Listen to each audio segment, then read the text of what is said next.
السلام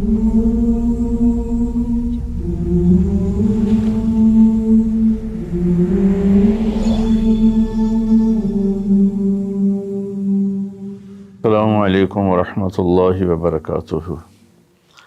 الحمد للہ وکفی وسلام علی عبادہ الذین اصطفی، اما بعد۔ رجب کے مہینہ میں اللہ تعالیٰ کے نبی کو اللہ تعالیٰ نے اپنے پاس بلایا، جس کو ہم معراج کہتے ہیں، شب معراج، لیلۃ المعراج، اور اس کے لیے اہتمام بھی کیا جاتا ہے عبادات کا، خیرات کا۔ یہ اللہ تعالیٰ کی بہت بڑی قدرت میں سے ایک چھوٹا سا نمونہ تھا کہ 3 کپڑوں میں اٹھایا اور سارے خلا کے پردوں کو چاک کروا کے 7 آسمان کے دروازے کھلوا کر سدرۃ المنتہا پہ جبریل کی بھی بس ہو گئی کہ اس کے آگے اتنا بھی اوپر گیا تو جل کے راکھ ہو جاؤں گا، تو اس سے اوپر آپ تشریف لے گئے، اور پھر عرش خوشی سے جھوم اٹھا، اہتز عرش الرحمن، عرش خوشی سے یوں جھوم رہا تھا۔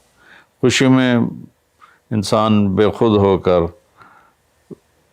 جھومنے لگ جاتا ہے، تو کہ اللہ کا عرش جھومنے لگا آپ کی آمد پر، اور پہلی ہستی ہیں جن کا قدم اللہ کے عرش پر پڑا، اور اللہ تعالیٰ اور اللہ کے محبوب کے درمیان جتنے نور کے پردے تھے اللہ نے سب ہٹا دیے، اور السلام علیک ایھا النبی ورحمۃ اللہ وبرکاتہ۔ اللہ تعالیٰ نے ایسا خوبصورت سلام پیش کیا، تو اللہ کے نبی پہ قربان جاؤں، انہوں نے اپنی امت کو بھی شریک کر لیا، السلام علینا وعلی عباد اللہ الصالحین، یا اللہ ہمارے اوپر بھی سلام ہو آپ کا، اور جو میری امت کے نیک لوگ ہیں ان پر بھی آپ کا سلام ہو، آپ کی رحمت ہو۔ تو معراج کا واقعہ اسباب کے خلاف ایک انتہائی عجب اللہ کی قدرت ہے، اور اس میں ایک چھوٹی سی بات عرض کروں کہ جب آدمی پس جاتا ہے نا اور کہتا ہے متی نصر اللہ، یا اللہ تیری مدد کہاں ہے، تو پھر اللہ کی طرف سے جواب آتا ہے الا ان نصر اللہ قریب، بے شک میری مدد قریب ہے، آ رہی ہے۔ یہ واقعہ طائف کے بعد پیش آیا ہے، جب آپ بے بس ہو گئے تھے، پتھر کھا کے شدید زخمی ہوئے، پھر آپ مکہ تشریف لائے تو باہر ٹھہر گئے، اندر آنے کی آپ کی سکت نہیں تھی، اور آپ نے زید ابن حارثہ کو اخنس بن شریک کے پاس بھیجا کہ مجھے پناہ دو، میں مکے میں داخل ہونا چاہتا ہوں، تو اس نے انکار کر دیا، کہا میں نہیں پناہ دیتا۔ پھر اپنے سہیل ابن عمر کو پیغام بھیجا کہ مجھے پناہ دو، اس نے بھی انکار کر دیا۔ پھر ایک اور عرب کے سردار تھے، ان کو پیغام بھیجا، غالباً صفوان بن امیہ کو پیغام بھیجا کہ مجھے پناہ دو، تو انہوں نے بھی انکار کر دیا۔ تو پھر آپ نے مطعم بن عدی کو پیغام بھیجا، ان کے بیٹے جبیر صحابی بنے، تو مطعم بن عدی کو پیغام بھیجا تو وہ آپ نے بچوں کو لے کر باہر گیا، اور اللہ کے نبی کو اپنے بیٹوں کے ساتھ لے کر مکے میں انٹر ہوا، حرم شریف میں آ کے اعلان کیا آج کے بعد محمد بن عبداللہ صلی اللہ علیہ وسلم میری پناہ میں ہے، انہیں کوئی ٹچ نہیں کر سکتا۔ ابو جہل نے کھڑے ہو کر کہا تم یہ اس کا کلمہ پڑھ کے کہہ رہے ہو یا اپنی سرداری کے زوم پر کہہ رہے ہو، اپنی سرداری کے بلبوتے پر؟ اور کہا نہیں، میں نے اس کا کلمہ نہیں پڑھا، جو اللہ نے مجھے سٹیٹس دیا ہے اس کی وجہ سے کہہ رہا ہوں۔ کہ پھر ٹھیک ہے، ہم ان کو کبھی ٹچ نہیں کریں گے۔ اس قدر حال سنگین ہو گیا تھا، اور کبھی آسمان کے فرشتے نہیں روئے سوائے 2 جگہ۔ ایک دفعہ جب ابراہیم علیہ السلام نے حضرت اسماعیل کو الٹا لیٹایا اور چھری ہاتھ میں اور سر کے بال ہاتھ میں، اس طرح، اور یوں آسمان کو دیکھ کے کہا یا اللہ تو مجھ سے ناراض ہو گیا ہے کہ میرے دل میں اسماعیل کی محبت آ گئی ہے۔ اس پر آسمان کے فرشتے زار و قطار روئے تھے۔ اور ایک جب ہمارے نبی کو پتھر پڑے اور پڑھتے پڑھتے بے ہوش ہو کے گر گئے، اس وقت ساتوں آسمان کے فرشتے روئے تھے۔ اور پھر ملک الجبال حاضر ہوا، یا رسول اللہ اجازت ہو تو ان کو ایسے پیس کے سرما بنا کے رکھ دوں، ان اطبق علیہم الاخشبین۔ آپ نے کہا نہیں، لا اللہ ان یخرج من اصلابہ من یوحد اللہ، نہیں، اللہ تعالیٰ ان کی نسل میں ایسے پیدا کرے گا جو اللہ کی توحید کو ماننے والے ہوں گے۔ اس تکلیف کے بعد یہ سفر ہوا کہ 27 رجب کو جبرائیل آئے، آسمان سج چکے ہیں، اور ہماری یعنی زبان میں یا ہمارے رواج میں کہ یا رسول اللہ استقبال کے لیے قطاریں لگ گئی ہیں، آپ ان کو لے کر گئے۔ آپ ام ہانی رضی اللہ عنہ، حضرت علی رضی اللہ تعالیٰ عنہ کے گھر میں تھے آپ، تو وہاں سے حتیم میں لے گئے، آپ کا سینہ چاک کیا۔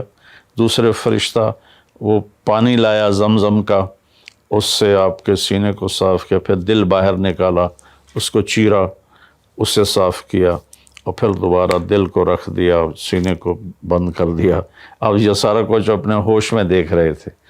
پھر وہاں سے براق پہ سوار ہوئے۔ براق گدھے سے بڑا قد، خچر سے چھوٹا قد والا ایک جانور تھا، جس پر آپ کو سوار کرایا گیا، اور وہ تھوڑا مستی کرنے لگا تو جبریل بولے تو یہ پتہ ہے تیرے اوپر کون سوار ہیں؟ تو اس کے ساتھ ہی وہ ایک دم سر نیچے کر گیا، اور پھر وہاں سے پرواز کی بیت المقدس، اور وہاں آپ نے 2 نفل پڑھے اور ان کو وہیں چھوڑ دیا، اس کو براق کو وہیں چھوڑ دیا۔ وہاں سے پھر سفر شروع ہوا اللہ کی طرف۔ اس سفر کو اللہ نے یوں بیان کیا، سبحان الذی اسری بعبدہ لیلا من المسجد الحرام الی المسجد الاقصی الذی بارکنا حولہ لنریہ من آیاتنا انہ هو السمیع العلیم۔ تو اس میں اہل علم کے لیے ایک بڑا خوبصورت نقطہ بھی میرے ذہن میں ہے کہ یہ قرآن کی پہلی صورت ہے جو سبحان مصدر سے شروع ہو رہی ہے، سبحان الذی۔ پھر اس کو آگے لے جا کر اللہ تعالیٰ نے مصدر کے بعد فعل ماضی ہوتا ہے تو سبح للہ ما فی السماوات والارض کے ساتھ شروع کیا، تو مصدر آیا، ماضی آیا، ماضی کے بعد مضارع ہوتا ہے، فیوچر ہوتا ہے، مستقبل ہوتا ہے، تو یسبح للہ ما فی السماوات وما فی الارض الملک القدوس العزیز الحکیم۔ پھر اس کے بعد امر کا صیغہ ہوتا ہے، تو سبح اسم ربک الاعلی الذی خلق فسوی۔ یہ قرآن کا اعجاز ہے، قرآن کی خوبصورتی ہے، قرآن کی بلاغت ہے۔ سبحان، سبح، یسبح، سبح۔ تو اللہ تعالیٰ نے پہلے اپنی پاکیزگی کو بیان کیا کہ جو کچھ کہنے والا ہوں میں سب کچھ کر سکتا ہوں، میرے لیے کوئی مشکل نہیں کہ میں اپنے بندے کو لے کر گیا۔ اللہ آنے جانے سے پاک ہے، لیکن با کا اضافہ یہ بتاتا ہے کہ اللہ تعالیٰ کہہ رہے تھے یوں ہی سمجھو کہ میں اپنے بندے کو خود لے کر گیا اوپر۔ آپ جبریل کے کندھوں پر، پروں پر سوار ہو کر نہیں گئے، آپ کا سفر الگ تھا، جبریل کا الگ تھا، یہاں تک کہ پہلے آسمان پر پہنچے تو دروازہ کھلا تو آدم علیہ السلام نے استقبال کیا، گلے لگایا۔ پھر اس سے اوپر گئے تو عیسیٰ علیہ السلام، یحییٰ علیہ السلام، زکریا علیہ السلام نے استقبال کیا، اور سارے آسمان کے فرشتوں نے استقبال کیا۔ پھر اس کے بعد تیسرے آسمان پر گئے تو یوسف علیہ السلام نے استقبال کیا اور سارے فرشتوں نے۔ پھر چوتھے آسمان پر گئے تو یونس علیہ السلام نے اور باقی سارے فرشتوں نے۔ تو پھر پانچویں آسمان پر گئے تو ہارون علیہ السلام اور آسمان کے فرشتے۔ پھر چھٹے آسمان پر گئے تو موسیٰ علیہ السلام اور موسیٰ علیہ السلام کے آسمان کے فرشتے۔ اس دن اللہ نے، میرا کہ میں نے پڑھا کہیں نہیں لیکن مجھے لگتا ہے کہ اس دن اللہ تعالیٰ نے سارے فرشتوں کی عبادت کی چھٹی کرا دی ہوگی اور فرمایا ہوگا بس میرے محبوب کا دیدار کرو، استقبال کرو، آج یہی تمہاری عبادت ہے، کیونکہ ہر فرشتہ بے قرار تھا کہ دیدار ہو جائے۔ پھر اب ساتویں آسمان پر گئے، وہاں ایک بیت اللہ تھا، وہاں ایک بزرگ سفید داڑھی والے یوں کر کے بیٹھے ہوئے تھے، یوں کر کے، اور لمبے ان کے بال تھے، لمبی داڑھی تھی، وہ نہیں اٹھے، وہ بیٹھے رہے۔ جب آپ قریب آئے تو وہ کھڑے ہوئے اور کہا میرا بیٹا آ گیا۔ پہلے نبیوں نے کہا ہمارے بھائی آ گئے، ہمارے بھائی آ گئے، ہمارے نبی آ گئے۔ اس بزرگ نے کہا میرے بیٹے آ گئے، میرے بیٹے آ گئے۔ تو آپ نے جبریل سے پوچھا یہ کون بزرگ ہیں؟ تو انہوں نے فرمایا یہ آپ کے دادا ابراہیم علیہ السلام ہیں۔ اس میں اللہ نے ہمیں سبق دیا کہ بیٹا کتنے ہی عالی مقام پہ چلا جائے، اس کی ذمہ ہے اپنے ماں باپ کا ادب کرے، ان کے پاؤں چھوئے، ان کے سامنے سر جھکا کے چلے۔ یہ ہواؤں میں اڑ جائے، عرش کو چیر کے اللہ تک پہنچ جائے، پھر بھی باپ کے آگے، ماں کے آگے سر جھکانا ہے۔ اور یہ سبق عملاً اللہ نے امت کو سکھایا، پہنچایا، کہ اللہ تو جانتے تھے کہ یہ امت اپنے والدین کی کتنی نافرمان ہوگی، اور کتنے ماں باپ ہوں گے جو چھپ چھپ کے روئیں گے، کتنی مائیں ہوں گی جو دوپٹے کے پلو میں اپنے آنسو چھپا لیں گی اپنی اولاد کی نافرمانی کی وجہ سے، بدتمیزی کی وجہ سے۔ میرے نبی سے پوچھا گیا یا رسول اللہ قیامت کب آئے گی؟ تو آپ نے فرمایا اللہ کو پتہ ہے۔ کیا کوئی نشانی فرما دیں؟ ارشاد فرما دیں کہ جب مائیں بیٹیوں کے ہاتھوں ذلیل ہوں گی تو قیامت آئے گی۔ یعنی بیٹے تو کرتے ہی رہتے ہیں، اگر بیٹیاں بھی ماں کو ذلیل کریں گی تو قیامت آ جائے گی۔ تو یہ اتنا بڑا مقدس رشتہ ہے۔ آپ نے فرمایا جس نے اپنے والدین کو دکھ دیا اس پہ اللہ کی لعنت، زمین آسمان کی لعنت، فرشتوں کی لعنت، نہ اس کی نماز قبول ہے، نہ روزہ، نہ صدقہ۔ اور دوسری طرف آپ نے فرمایا جو صبح صبح ماں باپ کی زیارت کر لے تو صبح سے شام تک جنت کے 2 دروازے اس کے لیے کھل جاتے ہیں۔ نہ حال پوچھا نہ خدمت کی، صرف آ کے زیارت کی محبت کی وجہ سے۔ شام کو آ کے ان کی زیارت کی تو صبح تک جنت کے 2 دروازے اس کے لیے کھلے رہیں گے۔ پھر ان میں کوئی ایک فوت ہو جاتا ہے اور یہ اس ایک کی بھی ایسے تعداد کرتا ہے، زیارت کرتا ہے، ایک دروازہ کھلا رہے گا۔ تو یہ اس میں ایک بہت بڑا سبق تھا ماں باپ، چونکہ پہلا قصور تو ماں باپ کا ہے کہ وہ بتاتے ہی نہیں، وہ تعلیم ہی نہیں دلاتے جس سے پتہ چلے کہ ماں باپ کا مقام کیا ہے۔ اسی میں ہماری نسل ڈپریشن کا شکار ہو گئی۔ تو انہیں کیا پتہ باپ کون ہوتا ہے، ماں کون ہوتی ہے۔ تو آپ وہاں سے تشریف لے گئے تو سدرۃ المنتہا، جہاں بارڈر آ جاتا ہے ان مخلوقات کا، بارڈر پر جبریل نے کہا یا رسول اللہ بس آگے میرے پاس ویزا کوئی نہیں ہے، ایک بالشت بھی اوپر جائے، ایک گٹھ بھی اوپر جاؤں گا تو جل کے راکھ ہو جاؤں گا۔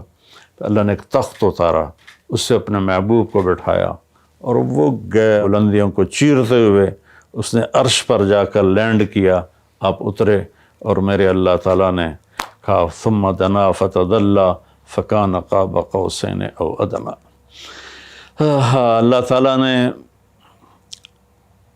اپنے محبوب کو اپنے قریب کر لیا، اتنا قریب کیا کہ فاصلے مٹ گئے، فاصلے مٹ گئے۔ تو بھائیو پھر لمبا واقعہ ہے، اور لوگ آج کل اتنا لمبا سنتے بھی نہیں ہیں، تو میں صرف جانے کا بتا دیتا ہوں۔ واپسی کا بھی پورا ایک کہانی ہے، جنت دکھائی، جہنم دکھائی، جنتی دکھائے، جہنمی دکھائے، سارا کچھ دکھایا، سود خور دکھائے، بے نمازی دکھائے، نمازی دکھائے، اپنے سب کو اپنی آنکھوں سے دیکھا، جہنم کو بھڑکتے دیکھا، جنت کو چمکتے دیکھا، جہنم کو دہکتے دیکھا اور جنت کو مہکتے دیکھا۔ یہ سب کچھ آپ نے اپنی آنکھوں سے دیکھا اور پھر آپ واپس تشریف لائے۔ تو جب آپ پہنچے تو ابھی رات کا حصہ باقی تھا اور رات گزری نہیں تھی جب آپ اتنی بڑی کائنات کا سفر کر کے واپس تشریف لائے۔ تو اس میں ایک بڑا سبق ہے، وہ یہ ہے کہ اللہ نے اپنے نبی کا ہاتھ پکڑا اور اپنی ذات تک پہنچا دیا۔ ہم اپنا ہاتھ اللہ کے نبی کے ہاتھ میں دے دیں تو ہم بھی اللہ کی ذات تک ہماری بھی پہنچ ہو جائے گی۔ اگر کوئی بڑائی کے سفر طے کرنا چاہتا، بڑا آدمی بننا چاہتا ہے کہ میں تو جی گریٹ مین بننا چاہتا ہوں، میں کامیابی چاہتا ہوں، میں سکسیسفل لائف چاہتا ہوں، تو کامیابی ہے کہ میرا آپ کا اللہ ہم پہ راضی ہو، جب ہم مریں تو وہ ہم سے خوش ہو کر ملے، ہمیں جنت کا پروانہ دے۔ یہ ہے کامیابی، یہ نہیں کہ آپ بڑے مالدار بن گئے، آپ امریکہ کے صدر بن گئے، یہ نہیں ہے۔ کامیابی یہ ہے کہ آپ سے مجھ سے اللہ راضی ہو جائے، یہ سب سے بڑی کامیابی ہے۔ تو اللہ تعالیٰ کے نبی کے ہاتھوں میں ہاتھ دے دے تو اللہ تک پہنچائی آسان ہو جائے گی۔ ایک واقعہ سنا کے ختم کرتا ہوں۔ ایک بدو آیا، کہنے لگا ہے محمد، آپ نے کہا جی۔ آپ بدتمیزی کا جواب بدتمیزی سے نہیں، پیار سے دیتے، جی تیری 3 باتیں بڑی عجیب ہیں۔ آپ نے کہا کیا؟ تو کہتا ہم باپ دادے کا دین چھوڑ کے تیرے دین پہ آ جائیں گے، ہم کیوں چھوڑیں باپ دادے کا دین؟ کہا اچھا، اور؟ تو کہتا ہے کہ ہم مر کے مٹی ہو جائیں گے اور پھر دوبارہ زندہ کیے جائیں گے۔ کہا اچھا، اور؟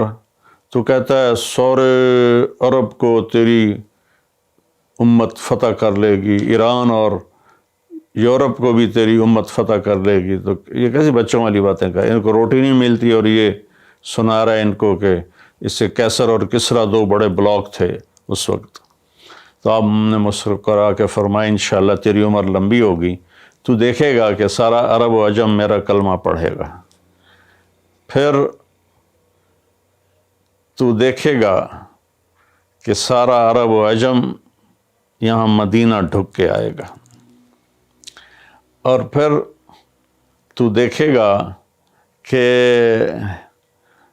اللہ تعالیٰ قیامت کے دن تجھے بھی کھڑا کرے گا، مجھے بھی کھڑا کرے گا، اور میں تیرا ہاتھ پکڑ کے تجھے یاد دلاؤں گا کہ ہو گیا یہ زندہ ہونا کہ نہیں ہوا۔ تو وہ کہنے لگا نہیں میں نہیں مانتا، تو چلا گیا۔ اس نے پھر ابوبکر صدیق کے دور میں دیکھا سارا عرب فتح ہو گیا، کہنے لگا پہلی بات تو پوری ہوگی، ساری قوم نے کلمہ پڑھ لیا۔ حضرت عمر کا زمانہ آیا تو کیسر اور کسرا پٹ گئے، تو کہنے لگا دوئی گل بھی پوری ہوگی، ہن باویں تری ہو ہی نہ جاوے کدائیں، چلیے بھائی کلمہ پڑھیے۔ تو وہ وہاں سے اپنے علاقے سے آیا، حضرت عمر کے دربار میں آ کر اس نے کلمہ پڑھا۔ جب وہ آپ کی محفل میں آتا آپ اس کے لیے کھڑے ہو جاتے، بڑا اکرام کرتے۔ تو ایک دفعہ فرمایا کہ تم دیکھتے ہو میں اس بدو کا بڑا اکرام کرتا ہوں، میں اس محفل میں تھا جس میں اللہ کے نبی نے کہا تھا کہ رہے گی تیسری بات تو تیرا ہاتھ پکڑ کے بتاؤں گا کہ ہوئی کہ نہیں ہوئی، ہم مر کے زندہ ہوئے ہیں کہ نہیں ہوئے۔ اور قیامت کا دن جس کا ہاتھ میرے نبی کے ہاتھ میں آ گیا وہ جنت میں پہنچانے سے پہلے کبھی نہیں چھوڑیں گے۔ تو یہ وہ شخص ہے جس کا ہاتھ میرے نبی نے پکڑا ہوا ہے، اس کو جنت تک پہنچا کے چھوڑیں گے۔ تو میرے عزیزوں، میرے بھائی بہنوں، بچوں بچیوں، ہم مختلف قسم کی نافرمانیوں کا شکار ہیں اور اس میں ہم لذت ڈھونڈتے پھر رہے ہیں اور فرسٹریشن کا شکار ہیں۔ ہماری نئی نسل نشوں پہ لگی ہوئی ہے۔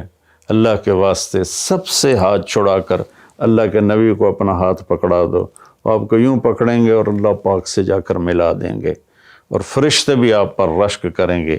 یہ واقعہ معراج کی اصل تھیم ہے اور واقعہ معراج کا اصل پیغام ہے کہ کی محمد سے وفاتوں نے تو ہم تیرے ہیں۔ یہ جہاں چیز ہے کہ لوح و قلم تیرے ہیں۔ السلام علیکم ورحمۃ اللہ۔